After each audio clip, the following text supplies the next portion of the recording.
Eh bien, salut tout le monde, on se retrouve encore aujourd'hui chez General Car Vintage et aujourd'hui j'ai la chance d'essayer cette petite voiture, un petit bijou à la française, une Renault Caravelle. Alors vous allez sûrement me dire, bah ouais, la dernière fois il nous avait promis un véhicule rare, etc. etc. Bon, le véhicule n'était pas forcément dispo, aujourd'hui on espérait du beau temps pour essayer un petit cabriolet et on va se tenir au calendrier que j'avais prévu. Donc aujourd'hui cette Caravelle, pourquoi j'ai choisi cette Caravelle? Et ben en fait ça va être la première partie d'un sujet qui va compter 2 volets, puisqu'on est sur Aeroto quand même ici. La Caravelle, c'est à la fois le nom de cette voiture, mais c'est aussi le nom d'un avion. Donc aujourd'hui, eh bien, on va parler de la Caravelle à 4 roues, et la semaine prochaine, on fera un sujet sur la Caravelle à 2 ailes. Allez, c'est parti.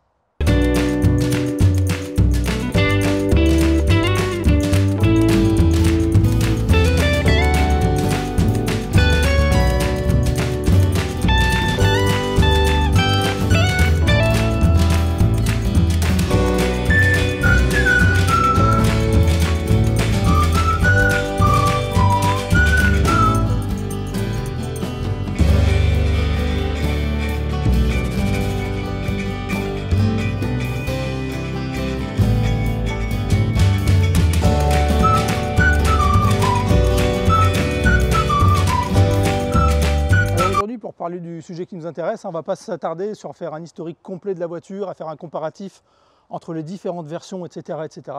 Aujourd'hui, on a la chance d'avoir à notre disposition ce modèle-là, qui est le tout dernier modèle de la Caravelle, avec le dernier moteur 1100S qui faisait environ 55 chevaux, qui est assez distinctif par justement l'écriture Caravelle qui se trouve juste sur la calandre.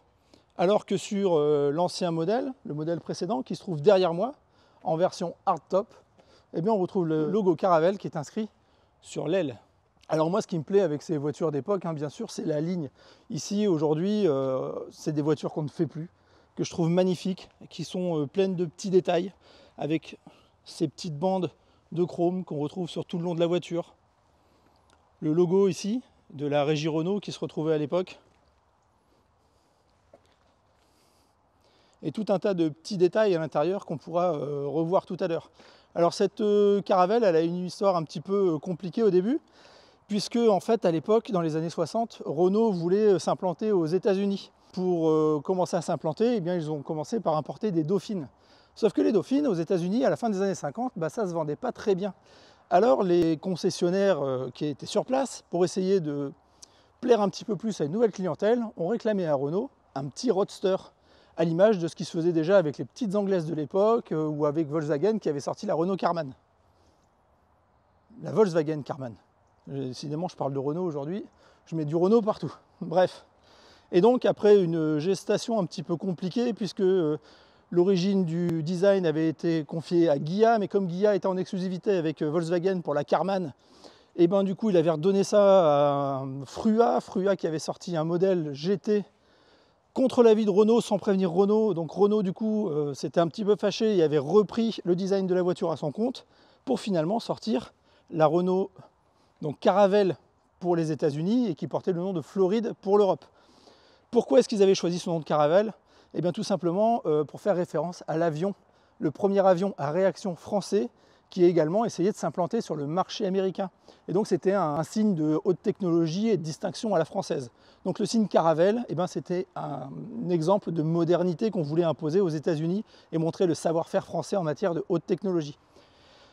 Malheureusement, cette Caravelle s'est pas vendue du tout aux États-Unis, ça a été un bide total.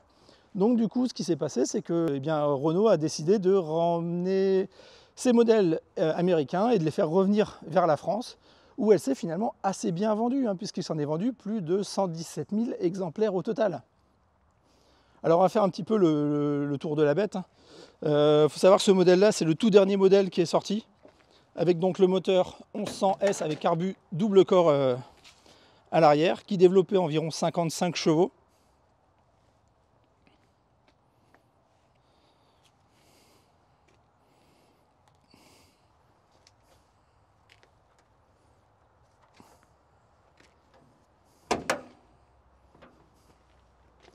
Alors bien sûr, cette version-là, c'est une version cabriolet, et vous pouvez voir derrière, on avait la version coupée avec un hardtop qui n'était pas plongeant. parce qu'il y avait deux sortes de hardtop. Il y avait cette version-là qui était une espèce de hatchback un petit peu, et on avait une deuxième version avec un hardtop qui était beaucoup plus plongeant, mais qui donnait beaucoup moins de place aux passagers arrière. Donc celle-là pouvait avoir un hardtop, comme vous voyez ici, on a juste une petite banquette qui était rabattable, hop, si on voulait juste poser quelques bagages pour partir en week-end. Alors que sur le modèle d'à côté, eh bien, on avait une vraie banquette arrière avec un hardtop beaucoup moins plongeant qui permettait d'installer confortablement 4 personnes. Et à l'avant, eh bien, finalement, on retrouve pas mal de place pour mettre les bagages. Comme on peut le voir, on a un coffre à l'avant qui est quand même assez conséquent et surtout qui permet d'accéder à un truc qui est trop rigolo. C'est la trappe pour la roue de secours qui se trouve sous le nez de la voiture.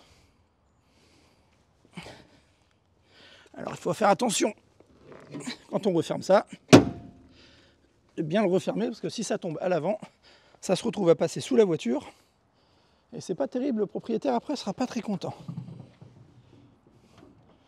Et pour refermer, pas besoin de claquer, on vient simplement se repositionner et fermer la petite manette qui va bien. Et le coffre est verrouillé. Bon allez, on va aller faire un petit tour, mais avant, je tiens à vous faire remarquer quand même, on a quand même droit à un véhicule qui est entièrement restauré. Et moi ce que j'adore, ce sont justement toutes ces petites finitions avec les petites baguettes chromées. On a droit ici à des petites aumônières pour ranger des cartes Michelin à l'époque, parce qu'on n'avait pas de GPS dans le téléphone. On a même droit à des petites aumônières ici au niveau des genoux. Alors à noter quand même, quelque chose qui est particulier, c'est la position des pédales qui est complètement décalée vers la droite. Donc ça, c'était pas forcément hyper confortable à la longue. Mais bon, on va faire avec. Alors là, je vais faire un petit peu de contorsion pour me glisser à l'intérieur, parce que c'est très bas comme véhicule. Par contre, qu'est-ce que c'est confortable. On est bien là-dedans. On se croirait dans un fauteuil comme à la maison. Alors on va essayer de démarrer ça. On va avoir le starter là.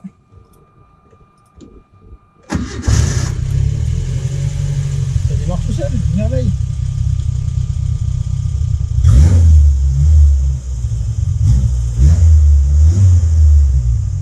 Impeccable.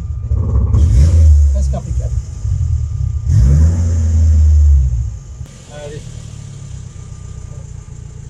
Bon, c'est très simple à l'intérieur. Alors comme vous voyez ici, on est sur un modèle les tout derniers, les modèles 1100S, donc avec le moteur le plus puissant, avec un carburateur double corps, qui est très caractéristique dans l'habitacle. Et bien c'est justement ce tableau de bord avec un double compteur rond, alors que vous verrez avec l'autre, on fera quelques plans tout à l'heure, on a un compteur beaucoup plus basique, rectangulaire, et on a vraiment le minimum nécessaire. Une jauge à carburant, quelques contrôles pour les essuie-glaces, le lave-glace ici, le plafonnier là. Toutes les commandes pour la ventilation sont situées sous le tableau de bord, donc je ne vais pas aller les chercher parce que c'est des petites manettes qui sont à droite à gauche, c'est pas forcément ce qu'il y a de plus ergonomique. Forcément on retrouve le petit logo Caravelle, qui était peut-être là pour masquer un endroit où on pouvait mettre un autoradio. Et comble du luxe à l'époque, on avait quand même un cendrier et un allume-cigare qui allait avec, forcément, chose qu'on ne trouve plus aujourd'hui, si ce n'est pour mettre un chargeur de téléphone. La petite boîte à gants qui va bien, le petit tableau de bord rembourré au genou et au niveau de la casquette, et une petite poignée de maintien également. Et donc avec tout ça, et malgré la météo, on va quand même aller faire un tour. On n'aura pas besoin des petits pare-soleil intégrés qui sont ici, mais qui sont quand même, qui devaient bien rendre service quand il y a du soleil. Et aujourd'hui, vu la météo, on va pas en avoir besoin. Et enfin, on a ce petit rétroviseur avec la lumière intégrée.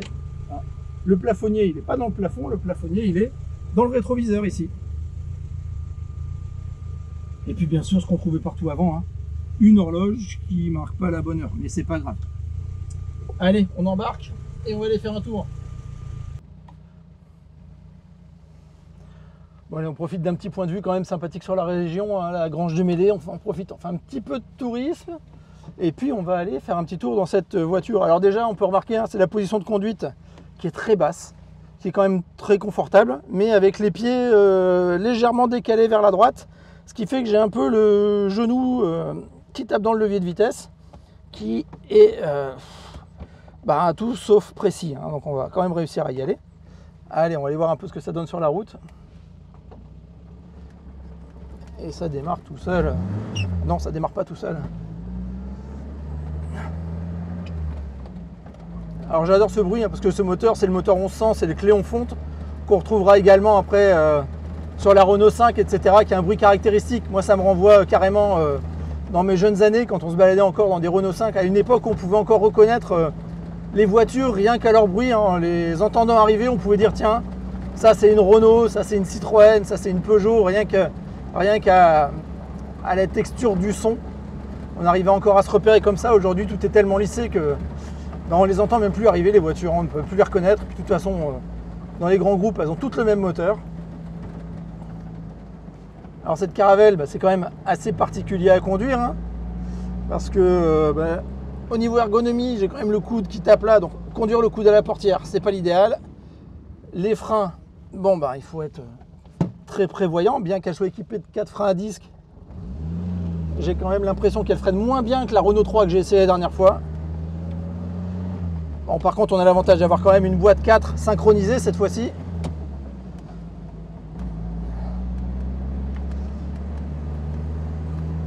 Et puis, ma foi, ça marche quand même assez bien. C'est pas fait pour faire de la performance. On a les 50 chevaux qui suffisent pour se balader à la bonne vitesse. Bon, là, je crois que le contour, il marche pas très bien. Voire même pas du tout, hein. Mais c'est une voiture qui est plaisir. C'est une voiture qui est faite pour la balade. Alors même si aujourd'hui, il ne fait pas un temps idéal pour la balade, on n'a pas le soleil qui va avec, je ne vous parlerai pas de la température, mais ça reste plaisant quand même à conduire. Alors on peut se demander pourquoi cette voiture, elle n'a pas marché aux États-Unis. Alors pour moi, mais ça c'est que mon avis, hein, vous me direz peut-être dans les commentaires ce que vous en pensez vous, mais pour moi il y a eu plusieurs défauts qui ont fait que cette Caravelle n'a pas marché aux États-Unis. Le premier d'abord, c'est l'implantation de Renault aux États-Unis. Contrairement à Volkswagen qui dans les années 50 avait réussi à imposer la coccinelle sur le marché américain, parce que c'était déjà une bonne voiture, hein, même si ce n'était pas extraordinaire pour l'époque, mais surtout grâce à une campagne de publicité qui a marqué les esprits, dont on parle encore aujourd'hui dans les écoles de commerce, et qui reste un exemple de campagne de communication, hein. Ça a été vraiment une campagne qui a marqué et qui a fait exploser les ventes. Donc quand Volkswagen, qui était déjà bien implanté sur le territoire, a ramené la Karmann, forcément en plus avec cette ligne qui est géniale, la Karmann, ça s'est vendu comme des petits pains. Mais quand Renault a voulu suivre le même exemple, ça n'a pas pu marcher de la même manière. D'abord parce que Renault était mal implanté, parce que les concessionnaires qui vendaient du Renault, avec la Dauphine, ils n'arrivaient pas à les vendre, donc ça s'entassait sur les parkings. Et il n'y avait pas cette campagne de pub qui a été faite derrière, cette communication, ils n'ont pas mis les moyens en fait pour la vendre. Donc du coup la Dauphine qui ne se vendait déjà pas, quand les concessionnaires ont réclamé un petit roadster comme les autres, comme il y en avait déjà aux États-Unis, hein, comme la Karmann, comme la MGA qui arrivait, il y avait des Triumph TR3, etc. etc. Ils n'avaient pas le réseau de distribution, ni l'impact, ni la force de frappe pour vendre leur voiture. La deuxième chose, alors là il faut freiner, je suis à fond sur les freins, 4 freins à disque, on ne sait pas où ils sont.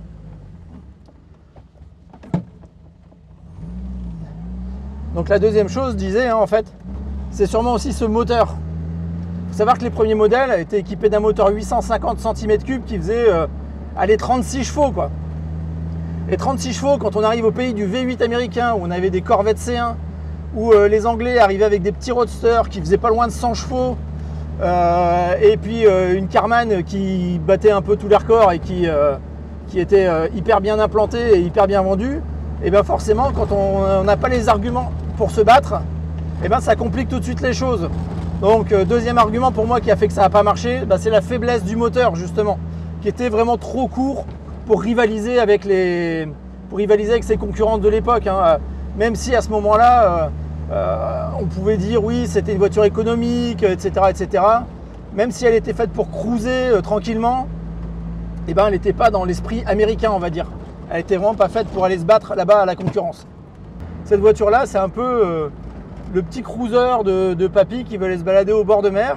Et quand la cible, eh ben, c'est la jeunesse américaine d'après-guerre qui veut un peu de fun, et ben finalement, elle n'en donne pas tant que ça. Alors c'est sûr que pour moi aujourd'hui, hein, c'est très plaisant à conduire, hein, ça se manie bien, c'est agréable, c'est confortable, mais c'est vraiment pas fait pour... c'est pas une voiture de jeune, faut pas se le cacher, c'est pas une voiture de jeune.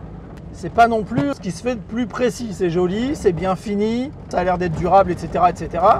C'est tout à fait dans les normes de l'époque, voire même assez haut de gamme pour du Renault de l'époque. Hein. Mais alors, en termes de conduite, la direction, bah, vous voyez, c'est pas ce qu'il y a de plus directif, c'est pas sportif. La boîte de vitesse, elle est en chamallow. Les freins, eh ben, il faut commencer à y réfléchir 1 kilomètre avant de s'arrêter. Et puis la pédale, elle n'a aucune consistance. Hein. J'ai vraiment, je crois que la Renault 3 de la semaine dernière avait plus de mordant que ça. Là, je suis à fond sur les freins et puis bah, il faut se préparer à l'avance. Hein. Alors si on veut la forcer un peu, ben voilà. Là, on a 55 chevaux.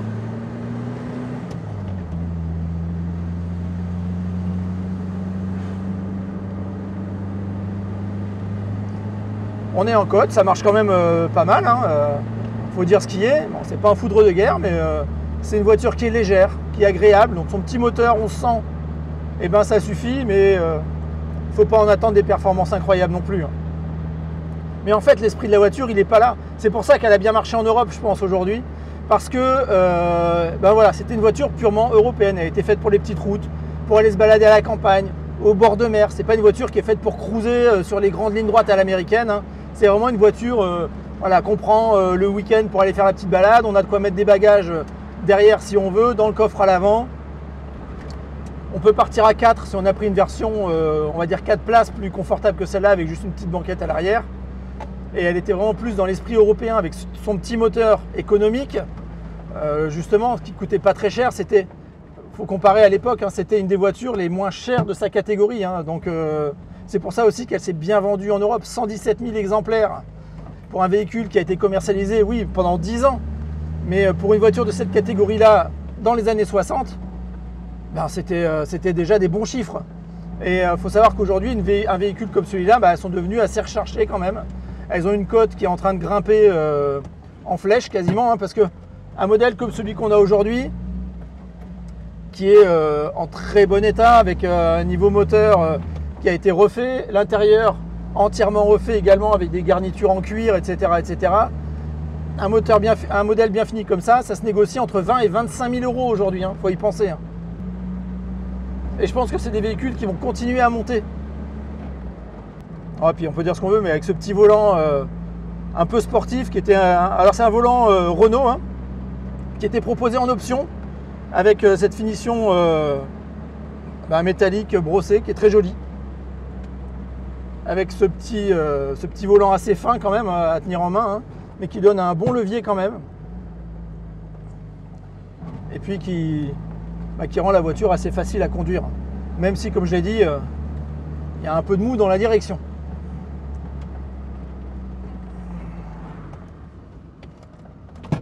Avec le clignotant, particularité là-dessus, hein, le clignotant qui est à droite.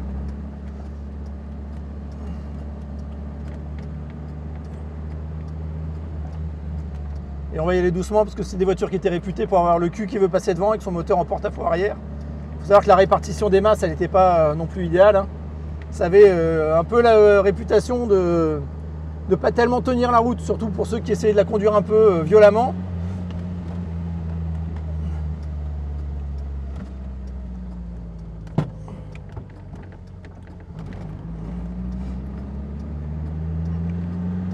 Donc, comme beaucoup de Renault de l'époque, hein, avec les moteurs à l'arrière, on disait souvent qu'il fallait lui mettre un sac de sable à l'avant pour égaliser un petit peu, répartir les poids. Mais bon, finalement, quand on la manie comme ça au quotidien, bah, ça roule très bien. Je me sens pas en danger du tout, hein, même si elle avait une réputation comme ça un peu difficile à conduire et puis un peu sensible du train arrière. Franchement, pour rouler sur les petites routes de campagne, les petits virages, là je viens de prendre un rond-point, bon, on est bien. On n'est pas là pour faire les foufous non plus. On dit coucou aux gens. Et puis c'est toujours super sympa de voir ce long capot devant soi, là, avec les petits phares, etc. On est bien positionné, on est bien situé dans la voiture. On sait où sont les limites de son véhicule.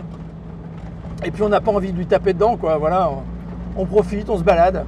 Typiquement la voiture du week-end que j'aimerais bien avoir en fait. Hein. Mais en tout cas, moi je m'en contenterai bien. Peut-être qu'un jour, ça pourrait être quelque chose qui pourrait finir dans mon garage.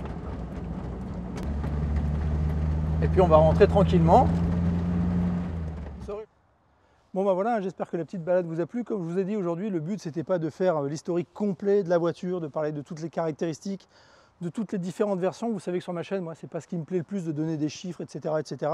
J'aime bien parler de l'histoire en général, et aujourd'hui ce dont je voulais vous parler, eh bien, c'était un peu de pourquoi cette voiture elle n'a pas marché aux États-Unis et pourquoi finalement aujourd'hui c'est une voiture qui a eu du succès en France, qui s'est bien vendue en France et qui encore aujourd'hui est très recherchée, vous l'avez vu. Hein. Moi j'ai pris du plaisir à la conduire malgré un temps comme aujourd'hui où il fait gris, où il fait très frais, on ne peut pas se mentir. Mais c'est sympa à conduire, c'est bien. Si vous en cherchez une, eh bien n'hésitez pas, il faut foncer. C'est des moteurs qui sont quand même assez connus, c'est facile à trouver, on trouve des pièces. C'est des voitures qui sont de plus en plus recherchées, donc je pense qu'il est encore temps d'investir dans ce genre de véhicule avant que ça devienne vraiment, vraiment trop cher et trop rare à trouver. Hein. Si vous en cherchez une, foncez. Contactez-moi si vous en voulez une, il y a moyen de faire quelque chose, je suis sûr. Mais bon, comme je vous l'ai dit, aussi le but c'est de faire une vidéo en 2 parties. Donc aujourd'hui, comme je vous l'ai dit, on a parlé de la version 4 roues. Et la semaine prochaine, on se retrouvera pour parler de la version à 2 ailes, qui elle aussi, la Caravelle à 2 ailes, est allée à la conquête de l'Amérique. Et vous allez voir que ça s'est un petit peu mieux passé pour elle. Allez, en attendant, vous connaissez la manœuvre, hein, pouce en l'air, partage, notification, abonnement, etc., etc. Et puis on se retrouve la semaine prochaine pour parler de la Caravelle à 2 ailes. Allez, tchuss!